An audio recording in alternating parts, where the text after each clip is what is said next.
இந்த சத்தத்தை ஏதோ ஒரு வாலிப தம்பி தங்கச்சி கூட கேட்கலாம். ஆனா ஒன்று நினைத்துக் கொள்ளுங்கள், உங்களுக்கு ஆண்டவர் கொடுத்திருக்கிற நேரத்துக்குள்ள நீங்க ஆண்டவருக்காக செஞ்சிருங்க, நீங்க வாழ்ந்துருங்க. உங்க வாழ்க்கையில எதை இழந்தாலும் நீங்க திரும்ப பெற்றுக்கொள்ளலாம். நீங்க இழந்து போன பணம் உங்களுக்கு திரும்ப கிடைக்கும், நீங்க இழந்து போன சொத்து உங்களுக்கு திரும்ப கிடைக்கும், இழந்து போன எல்லாமே திரும்ப எடுத்துக்கலாங்க.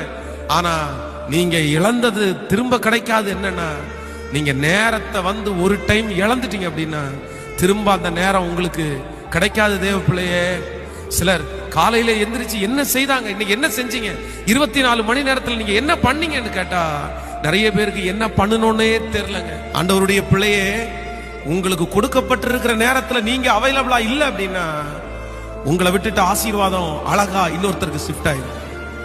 டோர் வாசல் வந்து சில நேரத்துல தான் திறந்திருக்கும்.